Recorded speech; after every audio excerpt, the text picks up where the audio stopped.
Can you see by the dawn's early light what so proudly we hailed at the twilight's last gleaming, whose broad stripes and bright stars through the perilous fight o'er the ramparts we watched were so gallantly streaming, and the rocket's red glare, the bombs bursting in air, gave proof through the night that our flag was still there.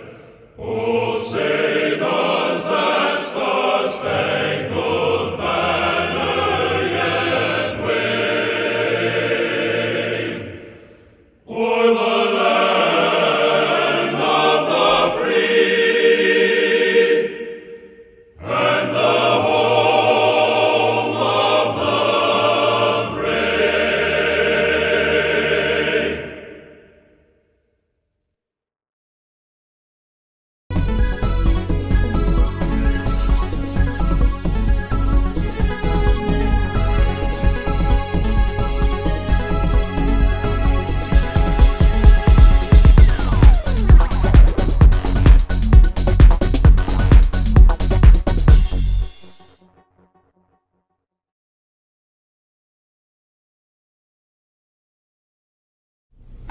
Today we're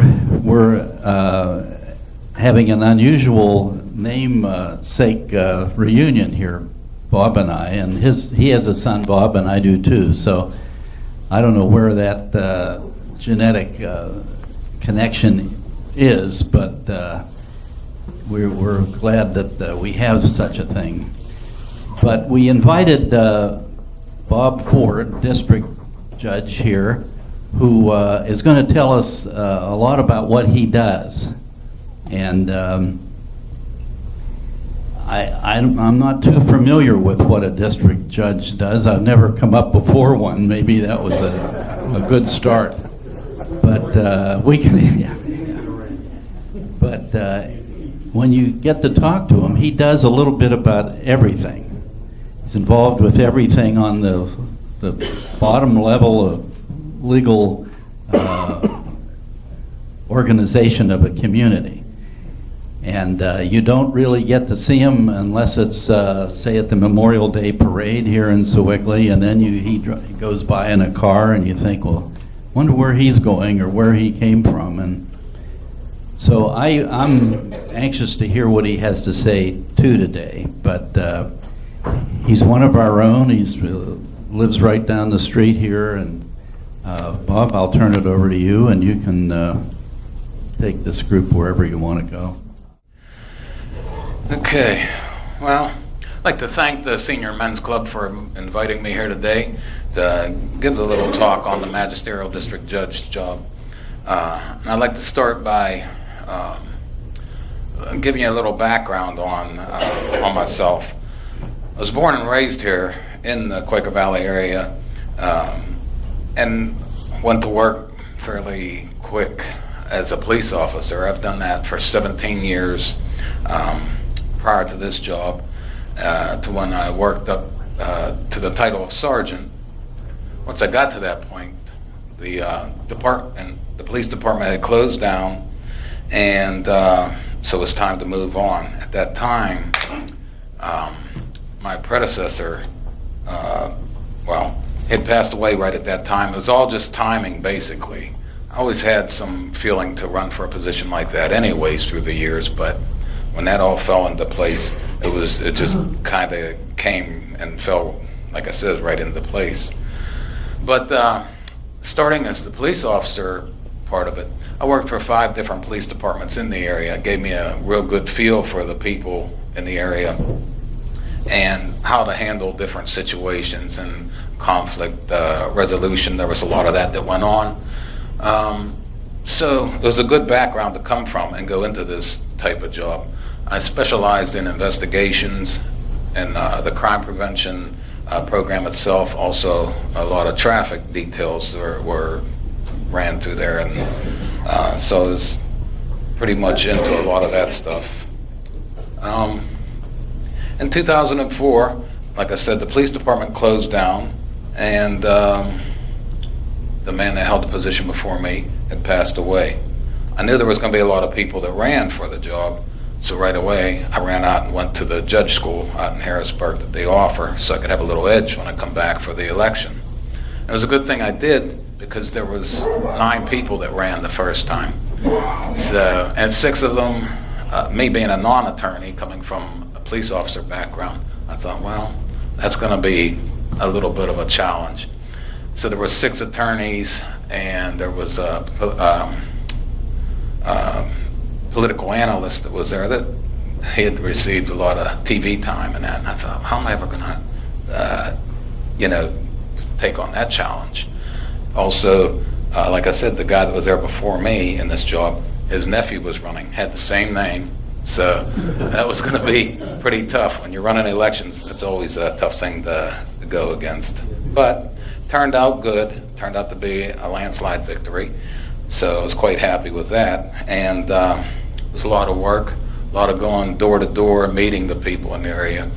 The police job, that got me around too, but it was nice to go around and not be working in that capacity and go to the door. It was a lot nicer to go around, knock on the door, and introduce myself and go from there, believe me.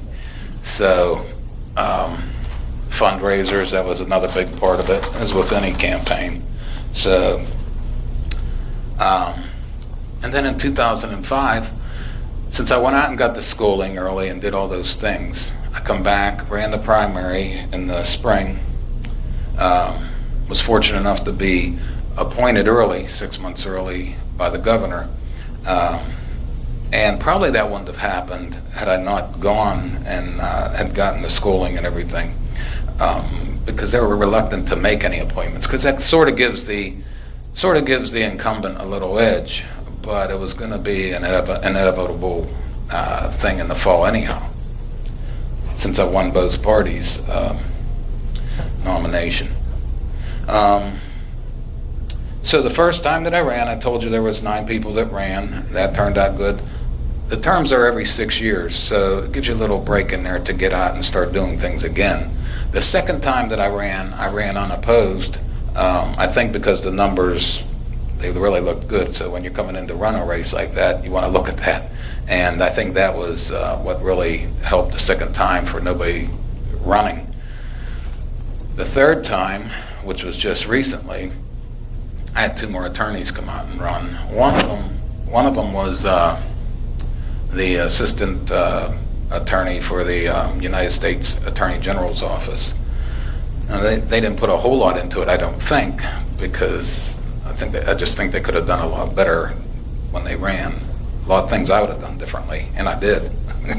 So I was pretty proud of those accomplishments to get through and do all those things. Like I said, I'm starting my 13th year, and now I'd like to tell you a little bit about the job itself and the duties that are there. As some of you may know, those of you that were born before me may know the title of the Magisterial District Judge is Squire, District Justice, and that magistrate had several different names before the Magisterial District Judge name. And there's probably about 500 MDJs across Pennsylvania. There's 50 of them right here in Allegheny County. It's a pretty large county, so, and they try and set those up so that it's convenient for the people to get to when they have a situation come up. And all these, the position of MDJ is the jurisdiction specified to that county. You're still a Pennsylvania employee and can do things in Pennsylvania, but your job's geared towards that county. If they need help in one of the others, or once you retire, you can go on and move into some of the other courts where they need help.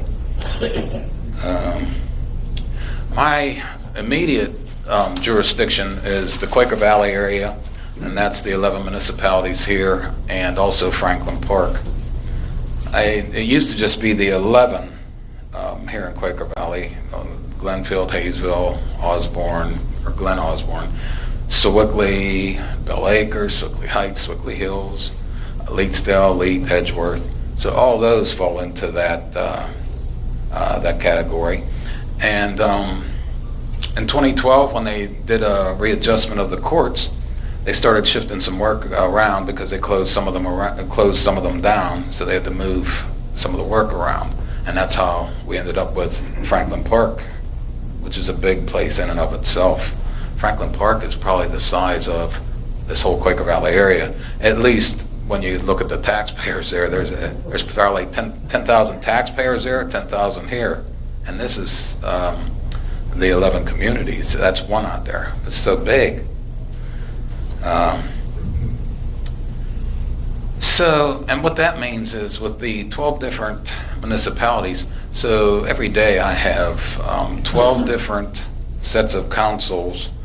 You know, somebody always has something that they need, always a question or something with the stuff that's going on in their area that may end up be coming through. If it's not one, it's the other, be coming through the courts.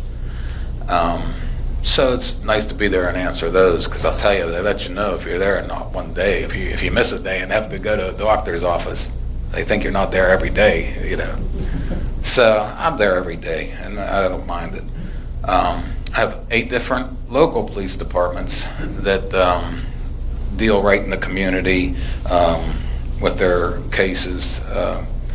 Also the PA State Police, and that adds a lot on because they have a large jurisdiction in and of themselves. Allegheny County Police, we get some of those cases here. Some of the serious stuff that goes on, it starts here at the local court. Also have the PA Game Warden and the PA Dog Warden. So if one of those places are not filing something, you have the code enforcement guy. So there's always a code enforcement officer in all these municipalities also. So there's always something going on, keeps you busy every day. I don't know how I hear some of the courts that they're not there every day, and I don't know how that can be. There's just so many things that do go on. I do about probably 6,000 to 7,000 cases a year. That's total, that's everything. Traffic and criminal cases, non-traffic, all those things. I have 2 to 3 clerks that work in the office and 1 secretary. And basically what the job is all about, that's where all the cases start there before you ever get downtown. It's sort of a filter, I guess, because the cases come there, and my job is to listen to them and see if there's enough to let it go forward and even have a jury trial downtown. We don't do jury trials here. We do, everything we do is non-jury. We have summary traffic citations that are filed there, criminal cases, and ordinance cases. That would be the code enforcement guys that come out and do those type of things. Landlord-tenant cases, we have that. So if a landlord has a bad tenant, everything starts there, and there's a full process that goes through, and that's all pretty much covered under the Landlord-Tenant Act. The rules, and those are all easy to find right on the computer now. You can go on there and look and see if you're in that situation. You can do that and go on and follow through with everything there. We also do the civil cases. The civil cases are if you have somebody that you hired and then they didn't do their job, or they weren't performing right, something didn't turn out right, so that you're going to sue them to get your money back or whatever. Those are all the civil cases. That's one of the things that go on there with civil. But civil, I found, comes to mean so many different things in a lot of people's mind. So that has to be sorted out when they get there too. Sometimes it's really not what they think. I also conduct preliminary arraignments and set bail. So if somebody's arrested and charged, they have to be brought before the judge to be arraigned. They're told of what their formal charges are, what they're being charged with, and what the bail is, so they can go ahead and make arrangements to do that. And the other thing is, kind of goes along with that, is I kind of mentioned already, preside over the preliminary hearing cases. That is, once the people are charged, They come in, and that's when they have their attorneys, and they either work it out and figure it out what's going to go on, or they have a hearing in front of myself, and then I listen and see if all the charges fit, if the elements of every crime fits. If it does, then the case could move on. And that means you can go downtown for the other part of it at the courthouse. And then you get down there and you pick out and go through whether you're going to just go in front of the judge and take the penalties that come with it. That's what it comes down to. Or you're going to have a jury trial because you think you may have a chance with the jury listening to the case, and maybe you would do better that way. So that's what that's all about. Also issue criminal warrants and search warrants. The criminal warrants are what you would expect. That's the warrants that are signed for a number of reasons. If they're charged with criminal charges and they're still out there, some of these charges, they can be done by mail. The police will fill out the complaint, do their affidavit and everything, and bring it over. It gets approved. Once it's read, it's approved, and we move on from there. We try to mail it out if it's something more minor. Some of the misdemeanor charges and things like that, if it's a felony, something more serious, usually that's a warrant, and the police will go pick the person up, usually because it's probably more urgent to get them in.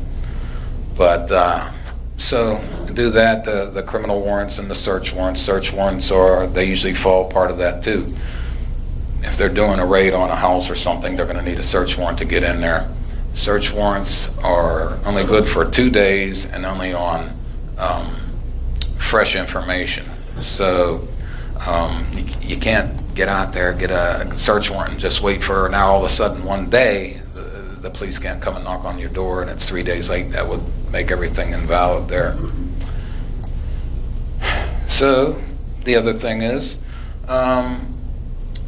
PFAs, protection from abuse orders. We get that. So when people have trouble in their relationship, they usually end up over here at the court to get a PFA. Basically a restraining order telling the other person they can't have any contact, cannot go anywhere near them, or their work, school, or anything else, or by third party can have any contact at all. And if they are, it's a violation. They get arrested and taken right to jail.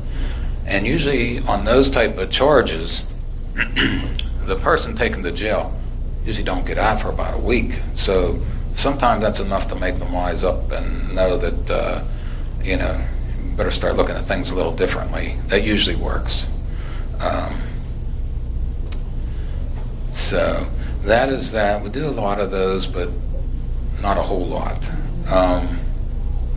Also perform weddings. That's one of the nicer things of the job. I don't mind going out and doing that. So once you get through all this other stuff, usually on the weekends, or I'll do them in the office too, for the most part. A lot of the people, they don't have money to do a big wedding and that, so they just want to get things done. They come in, we'll do it, and try to make it as nice as I can for the environment they're in. But I will say this, one time I was working night court, and I had, well, it happens more often than you would think. At night court, which is held down at the PMC building, the Pittsburgh Municipal Courts building, and there's bars in the background and things, and the judge sits up here, but we have people coming in down there that want to get married. They're all dressed up just like they're going to the Marriott or something, but, taking pictures and all that. I tried to be nice, and would you like to turn around this way and get some pictures this way, because the background is all bars. It just doesn't, I don't know who would want that sitting on their panel, but they do it. Yeah. So that was one of the other things that we do. I mentioned night court. Night court comes up for each of us because there's 50 judges in Allegheny County. And what they do, they'll have us sitting down there. Once the courts close at 4, 4:30, 5 o'clock, whatever time they close, one of us has to take the duties from there. So anything that goes on in Allegheny County, if there's something to be done in arraignment, then we don't hold hearings and things there, but we do the arraignments. And when people are brought in for things, if they have citations they didn't pay, occasionally the constables will bring somebody in down there to get that straightened out. But a large part of that, too, at the night court thing is the city police. Now, that's a big department. They do a lot of things, so they keep you busy, keep you hopping. The city's a big place. The PFAs, that's a big place, a big thing going on down there because there's so many people down there, so many things going on, a lot of bars and things like that. So you do a lot of that stuff there, but that's the whole purpose in that. Once the court's closed down at 4:30, it has somebody available in the Allegheny County to take care of things. So that's what the night court's all about. The other thing is, I'd like to talk a little bit about, on some of these more minor situations, and usually dealing with minors, the juveniles and things, I have a community service program that I like to use. Usually those type of charges, they're referred to as summary charges, and that would normally carry a $300, up to a $300 fine, or 90 days in jail, or both. You could do things like that, but seldom does that happen. And so when the juveniles come through and they're charged with one of these summary offenses, I like to send them off. I have a list of places, probably about 20 places on there. I'll send them off and have them do so many hours of community service, and I tell them at the beginning, here's what we're going to do, and if you go do that and you come back and have completed, and I'll give them usually 30 or 60 days. Usually it's way more than enough time for them to get the work done. If you come back and you've completed everything and the supervisors sign off on it, I'll dismiss the charge, and you won't get in trouble ever again. But so I try that, and I also make it clear to them that it carries the other side of it, a $300 fine. And most of the younger kids, they don't have too much interest in the fine thing, because a lot of them, their parents, they'll take care of that, and they know that. So I try to make it clear to them when they come in, look, I know your mother is sitting right there and your dad's sitting right here, but it's a $300 fine. So if you don't do the community service, I'm not taking their money. So you're going to pay it one way or the other. So even if you wait, if you want to wait, you're 15 and you want to wait until you're 18, there's going to be a warrant sitting up here on the bench. So when you come through, I'm going to sign that warrant, and then they're going to come out and pick you up. I'm probably not going to be in that day, and they're going to take you down to the Allegheny County Jail and get you processed, and then you're going to come out, and then we're going to see what it's all about. So you may as well figure it out now. You're going to do the community service, or we'll just move on from there. A lot of times that works. I usually have a pretty good success rate in the ones that come through. So I don't really keep track of that. I do in my mind, because we're fortunate enough to live in the area where there's not a whole lot of things going on to where they're brought over. A lot of it is either settled. If it's going on at the school, they already punish the kids. Sometimes we do get some of them still over there, and I don't like to handle that part of it sometimes, at least in the penalty phase, because I figure if they've had this detention or they've been suspended, well, then the school probably already handled that. It's kind of senseless to get them in and do it, and try to have any impact on them. But if that's what it takes, I'd give them at least a good talking to and try to do what I can with it. So we do what we can there. The young kids that are not quite 21, underage drinking classes, do that. Instead of them when they get hit with the underage drinking charge, that's another thing. It's another summary charge, $300 fine, and or the 90 days in jail. But more importantly, it carries a suspension on the driver's license. So first time's 90 days, second time's a year. So I make that clear when they come through. You've been charged with the underage drinking, and once we figure out what they want to do, it's either you go to the classes and do it, come back, and I'll dismiss the charge, and I won't send your license in to be suspended, which that one usually catches their eye, and they're usually interested in doing. So most of them do go and complete. Didn't have too many in my 12 years that didn't want to take that deal. So that usually works out pretty good. Also, I got one of the strangest things that I had, that I didn't even know that I did, this type of case there, frozen dessert law. I don't know how many people have ever heard of that, unless you have an ice cream store.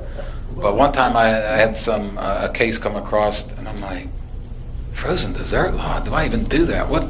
So I had to go do some digging and looking, and I'm reading, and here is one of the ice cream places that were being charged by the Department of Agriculture. So that was the only time ever I had them in the courtroom, in 12 years. So I was like, I had to do a little reading up on that one.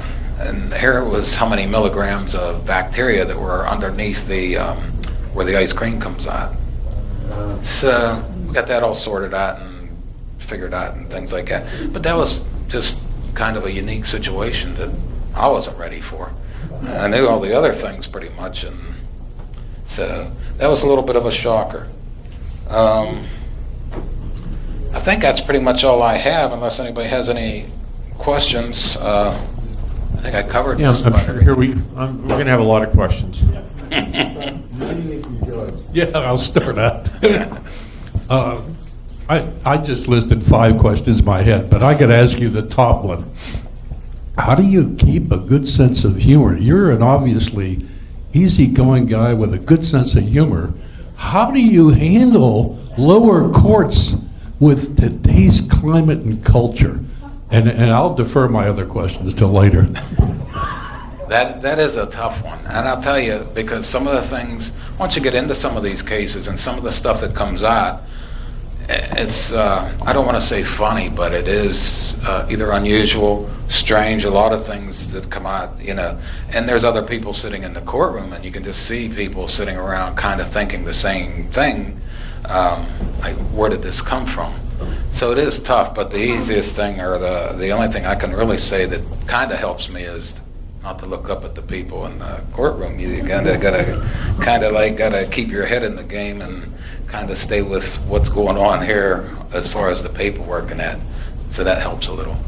The level of the court systems, how many levels are there in the state of Pennsylvania, and where do you stand in that category? And sounds like you were in some communities where I lived where they had family court, juvenile court. Sounds like you do all of that in what you do. Well, we have all those courts, but no. Juvenile court and family court, they're all handled in the city of Pittsburgh. They have their own spot down there that they do. My court is basically to figure things before they ever get that far, but the juveniles, that's all handled down at the juvenile court. If there's something that the police will charge sometimes to keep it nice and local here, because going into the city, it's just a pain sometimes. There's no parking, and you're stuck there all day. You can't get things figured out. And if you ever been down to check out the juvenile court where they do things, it'll be like a room probably twice this size, and there's people wall to wall. It's hard to find who's doing what case and who's where. It's just a very a tough thing to do and get through. So if they have something here that could be handled here, they charge them, bring them over, and we try and get through it with some community service. It's usually something, like I said, a lighter type of thing. Do some things cross jurisdictions? I mean, transferred to a different... Well, the only way that would really happen is if there was a mistake done, at the beginning of the case, and it was realized that it really didn't happen here. But usually, all the police departments and that, they're pretty good about it. They usually know their boundaries in that. And another way that could happen is if something started here, say a chase, a traffic case where the police were chasing somebody. It started here, and some cars got hit here, and they get into another area. They move into the Beaver County or up the other way, get into one of these other municipalities. Then they usually get together before it's filed and figure where's the best place. If there's a lot of charges, a lot of different places involved. What percentage of your cases are criminal versus the total? I'd say probably a third are criminal cases. Most of those, what are considered the criminal cases, there's a lot of DUI charges that come through. A lot of traffic. We have a lot of major highways. We have 65, 79, 279. So there's always something going on one of those. And drug charges are usually on with that. There's usually other drug charges. Once they do the DUI, there's other things that fall out from that. So, yeah. Is the recidivism rate with your marriage is better than criminal? Just a thought. Well, yeah, as far as I know, I've probably done maybe 100 to 150. Just kidding. Well, I'm serious. I'm pretty proud of that. That's tough these days, you know. But yes, sir. You get lots of reoffenders? There's probably a handful of the same people that I see all the time.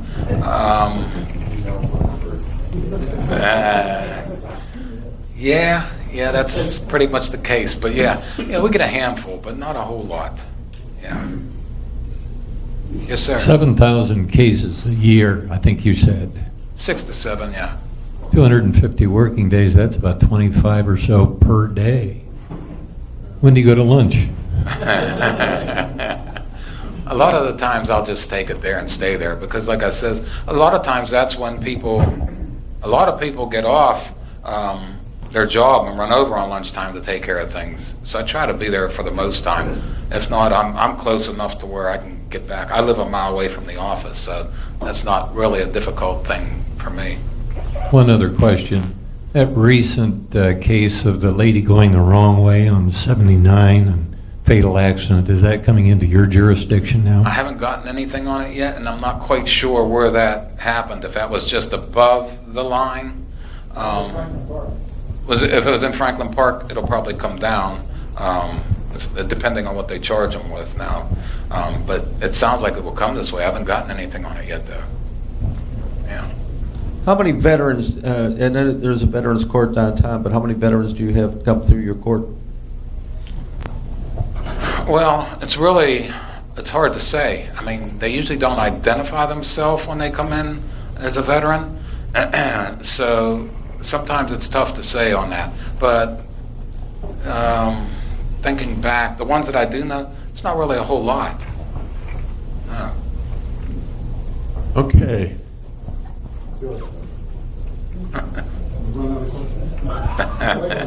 Yeah, George, why don't you throw another one in? Okay. I hope I skip on them. The one thing I've always been curious about the lower court system is the turf, the area, your area of operation.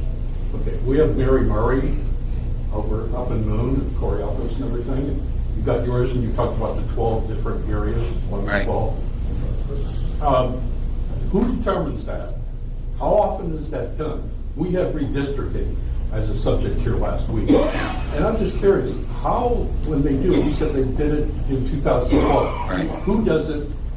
Who makes those decisions? What's it based on? The Supreme Court makes that final decision as to Pennsylvania? as to how it's going to be laid out. One of the things that go into it is the municipality or the court has to be touching to have all, like in other words, when they added Franklin Park onto me, I had all the Quaker Valley areas, and they try to keep it convenient for the people that live there. When they added Franklin Park on, if that didn't border one of the areas here, Bell Acres and Lee Township, then they wouldn't have put it onto this court. So that's one of the things that figured in. They would have moved it to one of the other sides, but it has to be bordering one of those areas. What was the other part of your What's it question? based on? Well, Population? no, not really. Years ago, that's what I understand, it was based on population. Back in the olden days, it was a lot of that was based. That's how they figured their salaries for the squires and things like that, was based that way. Now, not so much. It's more a matter of convenience. I think they want the people to have. You shouldn't have to drive 20 miles to get, to the courtroom that you need. That's the first line of court. You usually go there first before anything gets started anywhere else. So that it's supposed to be convenient for the people. How often is it done? I believe they look at it at least every 10 years. Yeah. Now let me give him a rest. Now, as I understand it, most magistrate judge court decisions you can appeal ab initio from the beginning to the Court of Common Pleas. How often do you actually have appeals from your ruling go to the Court of Common Pleas? Tell you the truth, I don't really keep track of that because that would just take way too much. But I'm sure there are some. Some people do it for a lot of reasons. it may not be the decision that they didn't like, but what'll happen is there used to be a thing go around where if it was a case where a traffic case, for example, if the police officer didn't go down there, you probably were going to win that case because there's no one to put it on. Well, now they've changed the rule where the police don't have to be there just by what they signed and put on the citation. So they could actually, the courts can now hold the hearing and have a finding on it. Well, there's whether some people who won't even show up at your level, I guess, but they can appeal it out of the... That's true, they do. That's the same with civil cases. They have a 30-day appeal.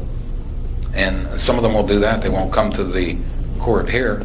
They'll wait because a lot of them will want to, instead of paying an attorney to come and do the battle here, they'd rather pay the attorney to go downtown and do the battle. They could have won. He has his office there and doesn't have to worry about parking. Yes, sir. I was watching the news this morning, and with Colorado has approved the use of marijuana in the state, the police officers and the courts are having trouble now prosecuting people that are impaired with marijuana. Do you have any feedback as far as if Pennsylvania is approved with marijuana, how they will proceed with this? That's so fluid. It's hard to say. And it changes every day. The political thing of it, with the people that are involved, everybody changes their mind, and just so many different things drive it. It's hard to say where it'll be today or tomorrow. Just watch the news is all I can say, because that's where I get a lot of my information. Some of it I don't know that it's even right, but it's at least current. Yes, sir. This may not be any of my business, but I got to ask it anyhow. You guys, Usually when those questions start like that, go ahead. do all magistrates make the same amount of money? Yes. It's not on how big your district is. Yeah. You all make the same. Yeah. No, I'm not going to ask you how much it was. I could probably find out on the internet. Probably look if right I on knew there. how to use the internet. Look right on there. I believe it is on there. Yes, sir. That's what I was going to ask you. Oh, jurisdiction. If I get a ticket up in Erie, I can't have it seen down here. I have to go back to Erie, correct? Right. Yeah. I have Yes. a question. You mentioned Go ahead. you mentioned Veterans Court, I think, earlier. Could you describe that or define that? I'm not sure I quite understand. Yeah, well, I'm not really involved in it, but it's more, for the little that I do know about it, if you're a veteran and you have problems, they usually handle all those things because they have more people that are in the courtroom rather than just myself. I think they have doctors and that they're more accessible to that court if they need them for whatever is going on there. It sounds like you could work 24 hours a day. How do you maintain office hours? Well, that is tough, and actually, I don't mind it. That's the one thing. I live close to the office, and a lot of people know that. So, really, I'll be honest with you, I do work 24 hours. So, but I don't mind it. But it is nice to walk out and get the mail or the paper without having a question. But no, that usually don't happen either. But no, it's I just try to keep everything over there. I'm there 8 hours a day for the most part. If I have a doctor's appointment and there's something like that I just have to get away, I will do that, but I know I'm there the other times. And so during regular business hours, if you can get in over there, that's a good time to do it. Yeah. Yes, sir. Do you think you'll ever become a time when we'll have a metropolitan police force around this area instead of 7 or 8 with everybody having a chief and all these sergeants?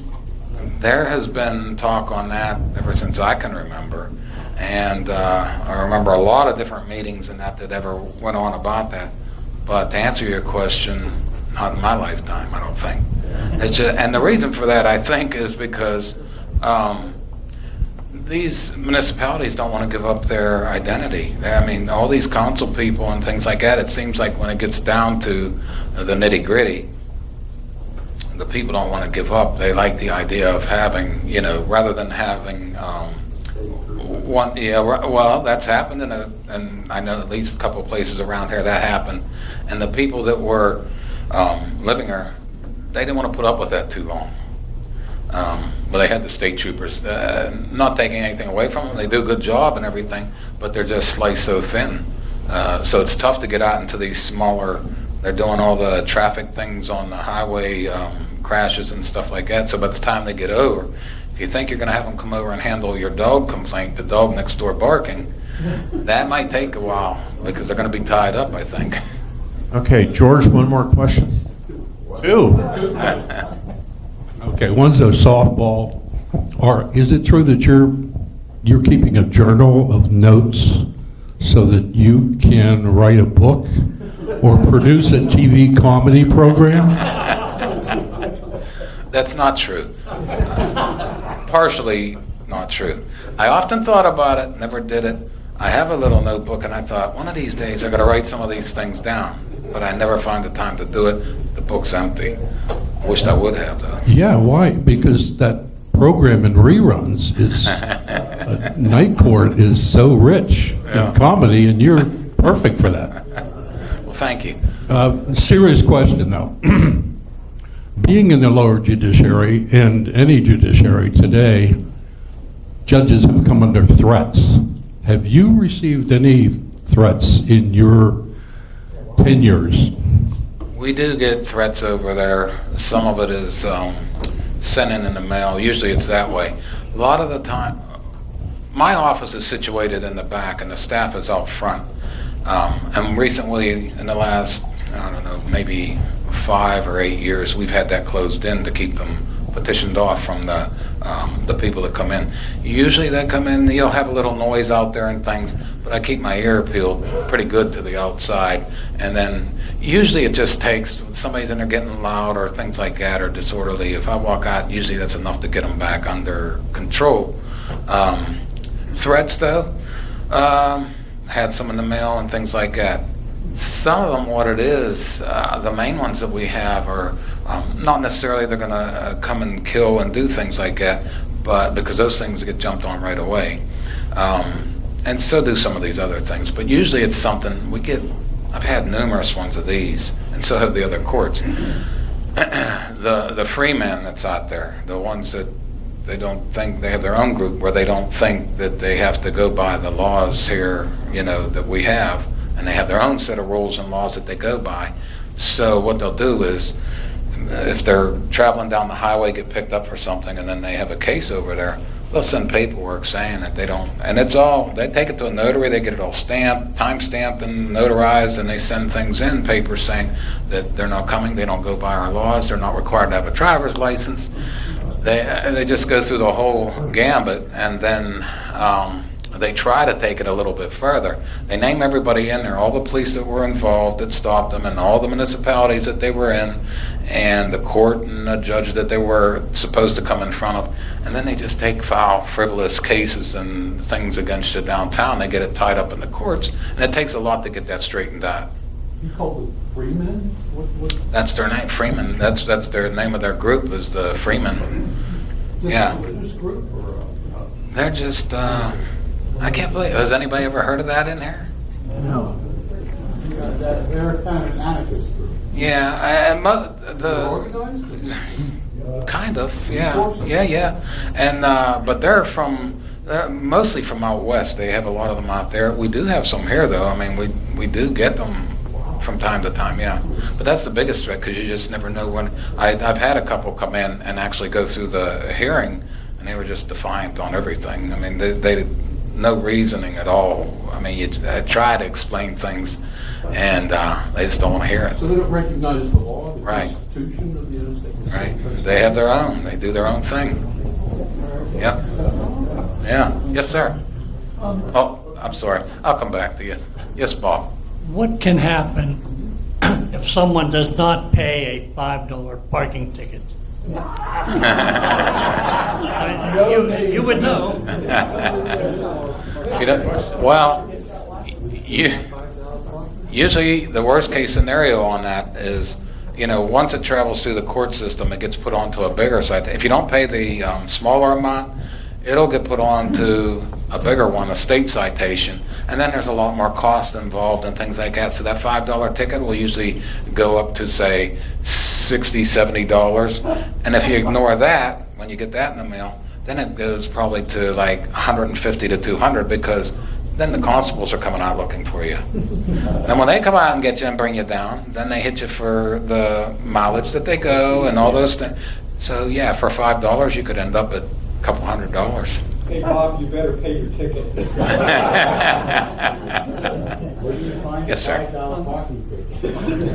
Is there a monitoring system, like if you see a case, and the case you recommend that there's a criminal act or something that should proceed through the courts in Allegheny?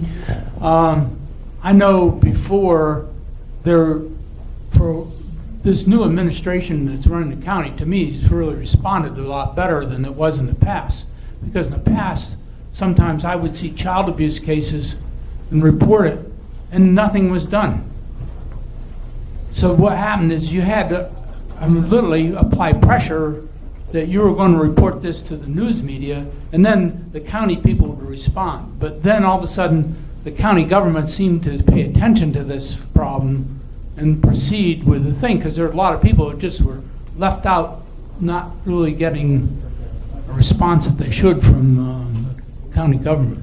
So you're saying that there may be cases out there that are not being charged? That Right. They're They never get into the system, because what would happen is like, and this is an example of one that I sent in all the reports to the child, to the children's center, and what happened is nothing was being done. So finally, what I did is I went and dictated a discharge summary as to what was said and what was done and what was reported to, and this is going to be on the official record. And they said, "Well, you can't do that." I said, "Yes, I can."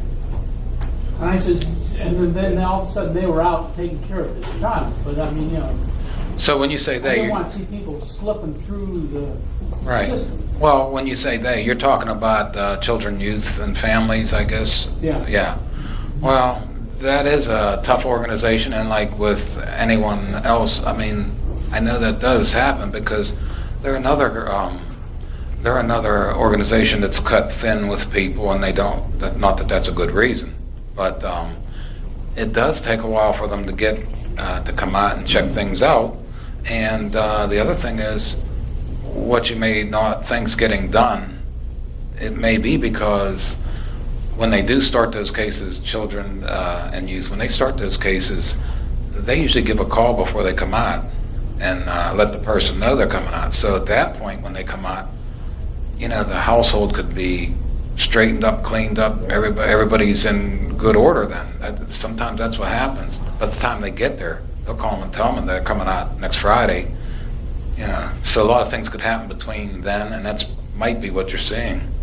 But usually they work on it, and they do have a lot other, not a lot, but the other cases that come up that are some real serious stuff that that have the police really involved and that make the news and all those things where they're filming all this stuff.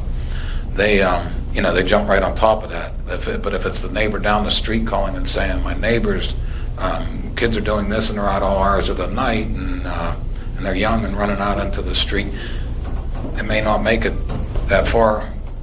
The police may come over and handle that. Well, these were documented injuries. Oh. Well, usually that's where it starts. If they're not doing it, that's who handles that. Yeah. Okay, let's get philosophical for a moment. Ever since I learned about it, I've been thinking that this was either unconstitutional or should be unconstitutional. Pennsylvania's practice of charging you more to plead innocent than to plead guilty. And how does that work? Well, if you have a parking ticket, for example, or something else, and you want to plead guilty, well, you pay a fine. You set amount. But if you want to plead innocent, you have to add costs to the fine. So it costs you more to plead innocent than to plead guilty, and it puts a I think it puts an unconstitutional pressure on you to plead guilty because it's easier Well, and cheaper. I think what you're talking about, like for example, when we talked about the $5 ticket reaching 2,000, a lot of those costs that are involved. Well, first of all, let me just say, court cost will go on just about any case there is, and that's just even if you didn't go to the court, they get put on there and you pay that. Well, if you read the back of the ticket, in the past, I haven't gotten one in a long time. It said basically send in $20. $50. If you plead guilty. If you're going to plead innocent, it's going to cost you $50. Well, you have to read the rest of it because what it says, if you can't afford that money, that $50, you can come into the office. And the idea of that $50 is... The ones I had, I thought... The ones? 20 years ago, there was a newspaper article I inspired on this. The bottom line from my point of view is that it's not an even playing field.